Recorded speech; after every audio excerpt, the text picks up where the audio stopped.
and welcome to this 6-part series on V3 Discovery. This is the introductory webinar. To view these series of webinars on V3 Discovery, it may be helpful to locate and print the documents that go along with it. To begin with, you'll want to download or print the V3 Discovery process checklist. That will be the overarching guide to the entire process of V3 Discovery. In your Google Drive, there are also additional tools and documents for each step in the process, so I encourage you to view them or have them up or print them as you go through this webinar. First, it may be important to really talk about what Discovery is. Discovery is considered an age-appropriate transition assessment because it meets the definition elements that were outlined by the CEC Division on Career Development and Transition.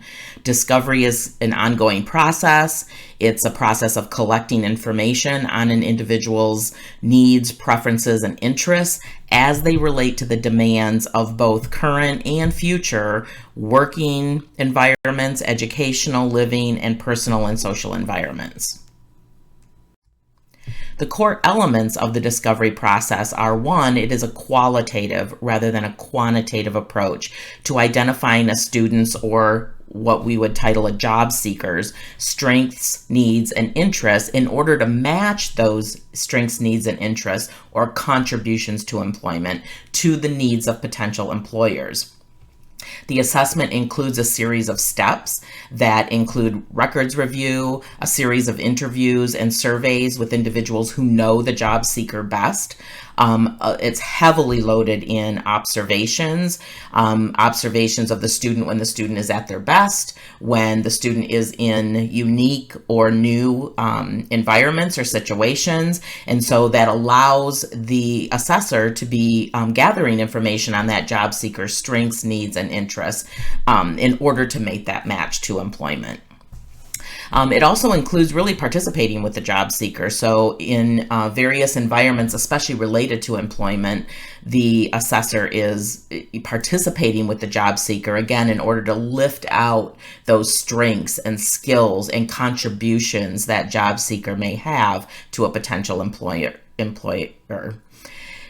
It is an optimistic no-fail process. It doesn't set up the criteria for readiness for employment, or this isn't the correct environment for this student, or anything like that. It's really looking at making a match that is going to be successful with a potential employer.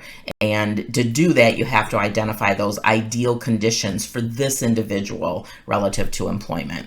And the purpose is, although it can be used with any student in the process of transition, its primary purpose is for students who are likely to need customized employment to gain a job. So what is customized employment? The goal of customized employment is competitive integrated employment. And what that means is employment for individuals, especially those with more complex barriers to employment, that is working alongside individuals who do not have disabilities and receiving commensurate wage. Those are, and benefits. Those are the primary components of what is meant by competitive integrated employment. And so the goal of customized employment is that outcome. It's considered a universal employment strategy for employment seekers or job seekers with the most substantial barriers or complex barriers to employment. And it really is negotiating a relationship between the business and the potential job seeker so that it's a benefit to both. This is not about, knocking on doors and asking employers to hire this person with a disability. This is about assessing the needs of the employer as much as it is assessing the needs and interests and contributions of the potential job seeker. The strategy really does navigate the preset demands. It really goes around the preset demands of competitive employment. The whole application interview process, many of our individuals with those complex barriers due to significant disability are going to have a very challenging time obtaining a job alongside someone who doesn't have a disability if we have to go through the application interview process. But this strategy allows us to circumvent that process and really look at matching the needs of an employer with the potential contributions that the job seeker presents. And so it's a bridge, again, between that the current employment system that, again, puts these kinds of individuals at a disadvantage and raises the expectations and possibilities for employment for such individuals. So a few implementation variables related to discovery. We've kind of talked about already who benefits best from the process. Though it can be used with any student, it really was designed for students with significant barriers to competitive integrated employment and those individuals that were likely to need customized employment to gain competitive integrated employment. Who should conduct it is interesting because discovery was actually designed by Voc Rehab nationally. It was one strategy for really Voc Rehab staff to learn the student relative to employment, because their job was to help support job development.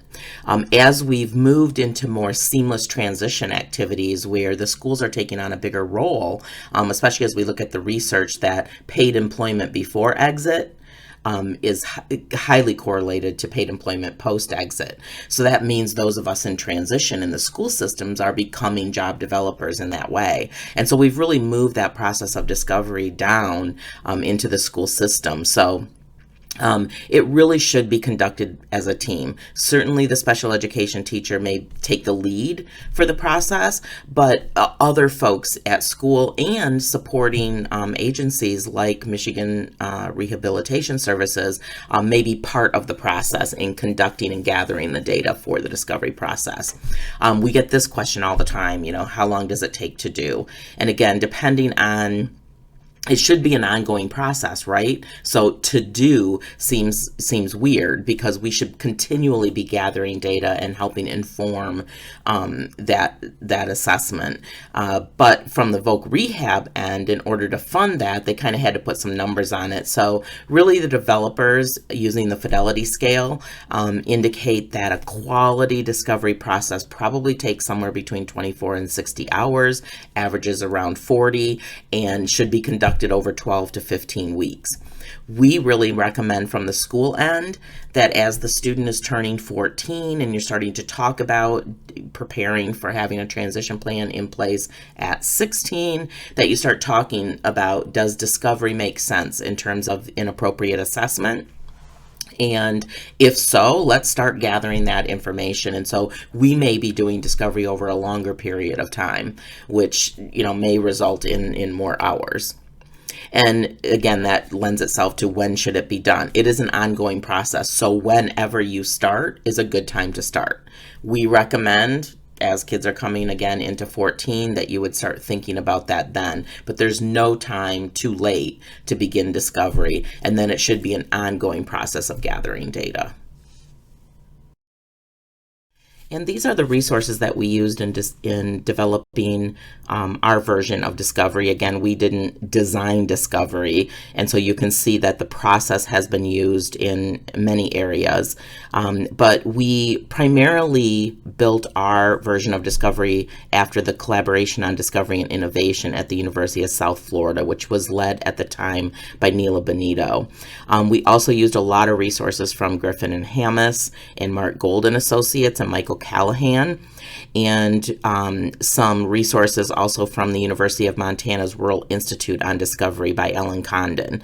And you can see additional resources there that we've used and we refer to within the training.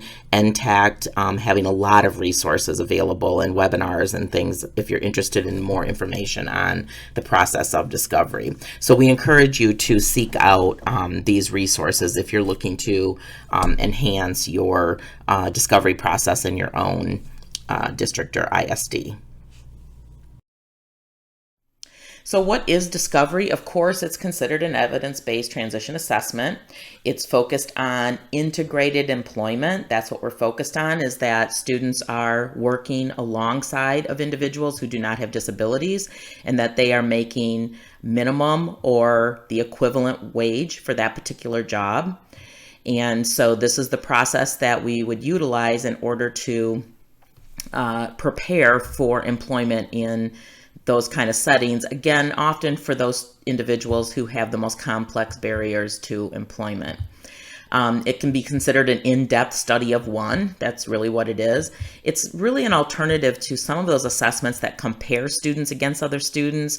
They're standardized, and so they're compared to peers. This is about comparing the student to him or herself, so that we can look at what skills they bring to the table, and then most importantly, matching those skills to a potential employer.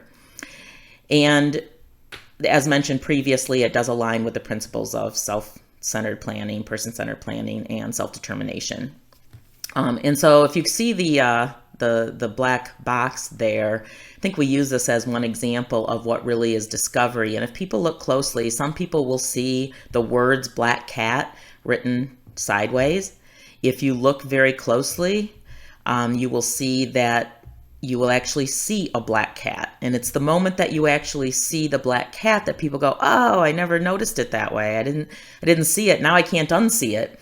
And that's really what we're looking for in discovery, is really being able to see individuals from the skills and the contributions that they could make to employment. And once we start viewing them from that perspective, it's really hard to go back and see them from a comparative standpoint, or see them from what are all the barriers or the challenges that are going to make employment difficult. If you're still not seeing the black cat, you'll want to look at the letter C in both the word black and cat. Those are the eyes of the black cat. So if you weren't seeing it before, perhaps you are now able to see it. If not, you might want to pause this and look a little closer. All right. So let's talk specifically about V3 Discovery. Of course, Discovery was not developed or designed by START, but the V3 Discovery was. And the reason we titled our version of Discovery V3 was because when you utilize this strategy, you get three primary outcomes. The first being the vision, which really aligns with the IEP post-secondary goals in the transition section of the IEP. The process is aligned with the principles of self-determination and person-centered planning, especially for individuals with complex barriers. But the process will help inform those post-secondary goals or vision. The second primary outcome is the vocational profile. And the vocational profile is a document or a summary really of the process that outlines what we've titled the 4 C's. The individual's choices, that's those preferences. The individual's conditions for employment, which we might have titled barriers in the past, but we are now using the word conditions for employment. The student's skills that we've titled contributions to employment, and connections, that social connection. Many of us have obtained work at one time or another because of our social network, because of who we knew. And sometimes we don't utilize that social network when we're looking at employment for individuals with disabilities, and so we have to consider that as well. So the vocational profile will lay out those 4 C's as it relates to employment and really assist in making those good matches. And then finally, the visual resume, the last V, is in what way is the individual going to demonstrate their contributions to employment to potential employers. And that may be a number of different ways. It could be a portfolio, it could be a traditional resume, it could be video. So there's many ways for the individual to demonstrate their contributions, and so we've titled that the visual resume. So this is kind of a busy slide, but walks you through really what you're doing. Is in the top, you're gathering a lot of information as part of the discovery process. You are going to do a record review, which you probably do already with your current process. A lot of interviews and staff input, parent input, etc., which you probably already do. You probably have additional assessment data. Maybe you're using some other transition assessment information as well. And the big part of discovery is the seeing things differently, the observation data, and how we focus observation data in a different way that perhaps would get us some different outcomes. And so we're not going to have you necessarily forego things that you're already doing in order to do discovery. You may find that some of those other tools you may not need once you use discovery as your transition assessment. But we certainly don't want people to throw away things that they find helpful and allows them to gather important information and data. So we're going to put all of that information in, and what's going to come out then are those 3 V's. Your vision, which essentially is your post-secondary transition goals for your IEP. The vocational profile that outlines those 4 C's. And then, of course, the visual resume. Okay, so here's the 4 C's again. What is the discovery process? It's really translating daily life, what the student currently does. It's not about what the student's potential might be. It's not about what the individual, what we could work on and teach the student. It really is about what does the student do now that can be translated to employment opportunities. And we've really kind of organized these in what do we call the 4 C's, as mentioned previously. The choices, that would be the student's interests and preferences in employment. The contributions, those are the skills. The conditions, we really want to frame challenges. Interestingly, it seems that we often focus on the barriers and what we need to work on, and that's important. But we want to, those barriers often become permanent barriers to getting employment. So we want to frame those barriers more to conditions for employment. So for example, if one of the barriers is it's really difficult for me to get up, get through a morning routine and onto transportation in a reasonable amount of time, rather than saying that's a barrier to getting a 9-to-5 job, we could instead say, the job that we're looking for is going to need to start at noon or 1 o'clock in the afternoon.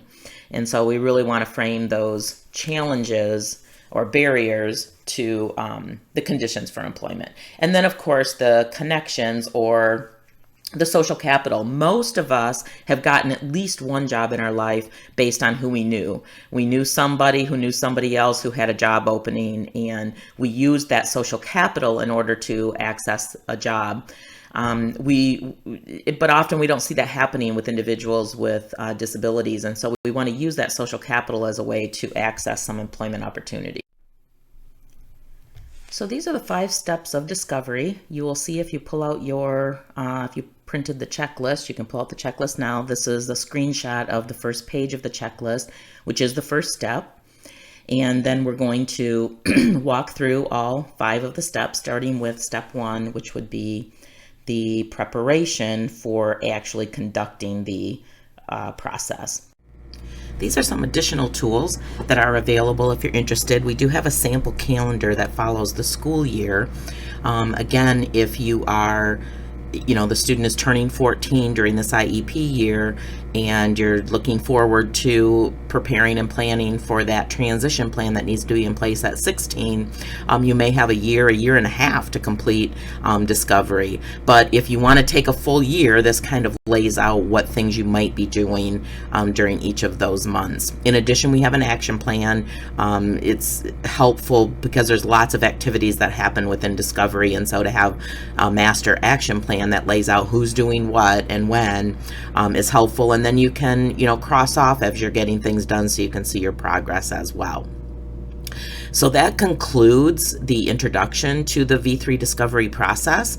And so the next webinar that you'll watch will be step 1, preparation, and then each step in the process will have its own webinar related to that step.